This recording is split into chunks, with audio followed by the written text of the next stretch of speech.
What is up, my people? So, in today's episode of Declassify My Career, we're going to be discussing finding your path to purpose, right? And the whole point of this channel, for those of you, this is your first time watching, is to help you figure out closer ways to get towards your career, whether it's giving you tips on the interview path, or once you're on the job, giving more information on what to do to really maximize that opportunity, or if you haven't figured out what your purpose is and getting towards your purpose. That's the whole point of this channel, is just to get you right on your path towards your ideal career. So without further ado, let's get started, right? So if you look at America right now, over half of people are dissatisfied with what they're doing. I think it's like, there's a Forbes article that came out a few years ago that said like 52.3% or something like that of people who are working are not engaged or satisfied with their work, which is insane because most people spend a minimum of 8 hours a day at work, which is a large chunk of your day. So if you find yourself dredging through weeks, just passing each day along until you can live on the weekends, that's no way to live, right? That's not the best way to maximize your life. So I'm going to give you 3 keys for identifying your path towards purpose, and then once you're on that path, that'll help you get that much closer to something that can give you some life and some vigor in what you're doing. So let's get going on the path. So the first thing that you need to do in order to find your path to purpose is to discover yourself. A moment of introspection, or just thinking on, what do I love to do? Like, what's that thing where it's like if you did hard work for like 8 hours, you could still do this other thing because that thing gives you life. I don't care if it's you like a certain genre of movies, or if you like to ski or play basketball, or or it's this type of music. Find that thing that you find yourself passionate about. And then once you find that passion, you have to ask yourself why. It's not just that you like music or that you like playing basketball, there's a why. Maybe you're a competitive person, or maybe you like to create things, or maybe you like interacting with people, or you like working with groups. There's a special aspect about that activity that's jumping out to you, that's really adding life to yourself and what you're doing. So it's really important that you identify that why, because that why is what's gonna be that thing that lets you really grind. I see you whining and grinding. Not that kind of grind, but really, work hard, put yourself into what you're doing. So much so that you'll get to a point where you're at like a flow state, right? So I like to watch anime. Sorry if you don't like it, whatever. Anyway, there's a show called Dragon Ball Super, and Goku, everyone knows who Goku is, right? He eventually gets to a place where they call it Ultra Instinct, right? He basically, he's so in his flow state, he's so in touch with himself and his fighting instincts and all that he's not thinking, he's not having to plan his next attacks. Like, he's just flowing. He's fighting, he's flowing, he's moving, and no one can touch him because he's in his flow state. It's the same thing for you, right? So once you find that thing you're passionate about that you could do 12, 14 hours a day, or maybe start small, 8, 10, 12 hours a day without thinking about it, that's when you can get into your flow state. And if you can get in your flow state, you can put in the amount of work and effort it needs to take your craft to the next level. So after you've identified your passion and learned about yourself, the next step is to be intentional. All right, this key is so important. So many people will know what it is that they're passionate about or what they love, but they're not intentional about getting on that path towards doing it, right? They'll be like, ooh, I like to do this activity. I love swimming. I love playing basketball. I love meeting people. I want to be a recruiter. I want to be an actor, whatever it is. But you don't plan out how to get there. You just go through year by year by year wishing you were doing something else, but you're not doing it because you're not being intentional in getting to that path. And so being intentional involves 2 things. First thing is you got to strategize and set goals for yourself, right? So everyone talks about end of the year, you start a new year, you have your New Year's resolution. It has to be way more than that. You got to have your yearly goals, your monthly goals, and your weekly goals.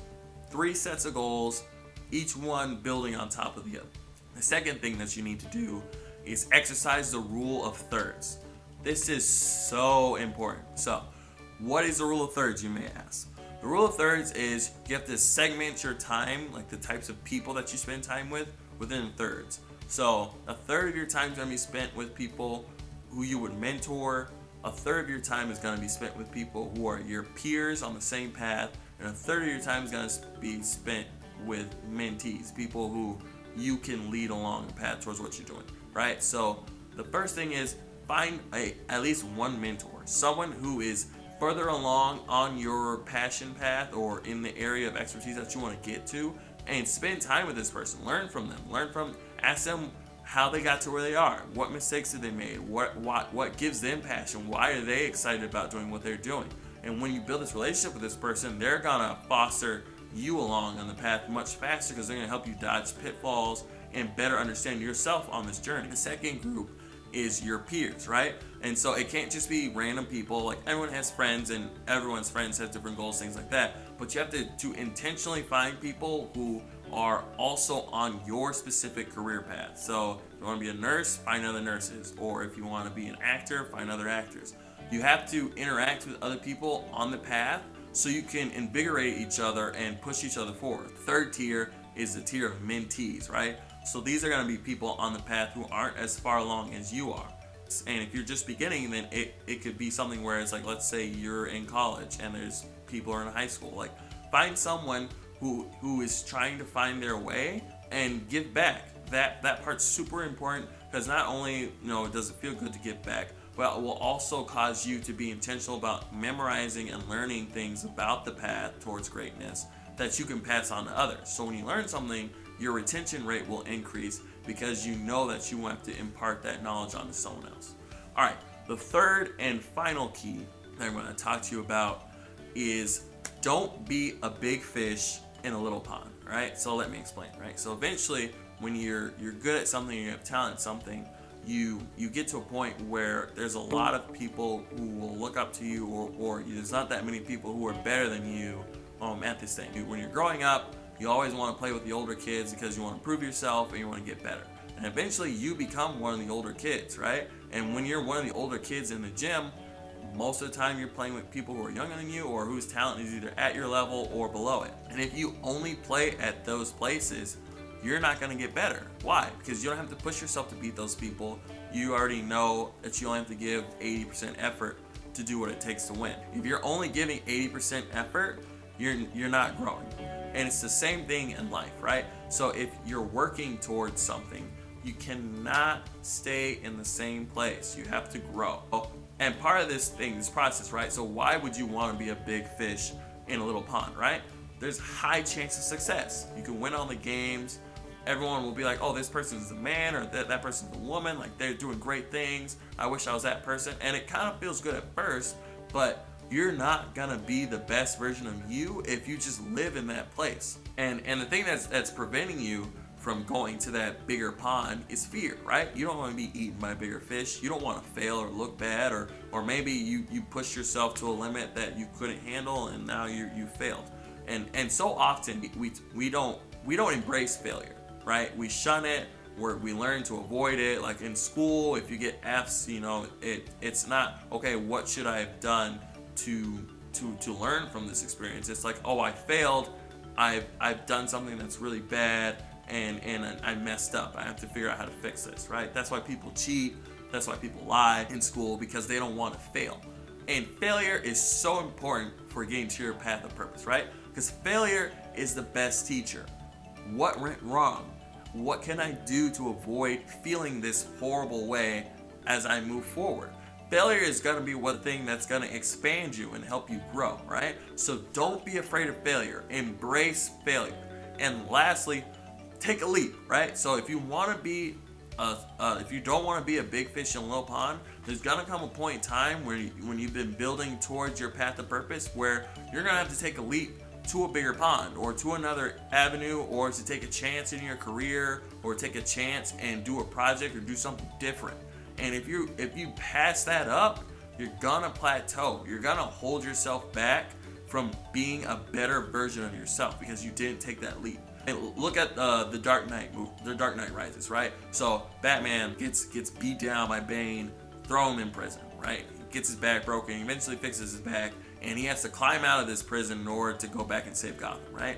And so as he's trying to climb out of the prison, he has to make a jump, like a physical jump, and every time he climbs with a rope around his waist, he ends up falling. Why? Because his safety nets are holding him back, they're plateauing him. You can't push yourself beyond your limits if you're constantly aware of what's limiting you, right? So his limiter was holding him back. So eventually he had to take the rope off and jump. If he missed, he would have died. Movie's over, Gotham's over. Gotham was ruined. But that didn't happen. He made the leap and it worked out for him. It's the same thing with you. You might take the leap and fall. Will it kill you? Maybe. I don't know what you're leaping for, what you're leaping towards. But if you push yourself and you build up your expertise and you have that knowledge that's necessary to go to the next level, that should support you in the leap. So you should be able to make it just like Batman did. It's not a guarantee, but taking that leap with the leap of faith is going to be so important to get you to that next place so that you're thriving in your passion, all right? So real briefly, just 3 keys. I'll go over them real quickly all over again. Number 1, learn about yourself, right? Understand what your passions are. What's that thing you can do for 12 hours a day? Number 2, be intentional about being on this path, right? So strategize, set goals for yourself. Rule of thirds, mentor, mentee, peers. And lastly, don't be a big fish in that little pond, right? You could do much more than you're limiting yourself to. And if you take that chance, don't be afraid of failure, take that leap and push yourself to the next level, you'll be that much better for it. Alright, so this has been Declassifying My Career for today. If you liked it and learned something, please feel free to subscribe. I'm going to make way more content, hopefully help get you closer to declassifying your career.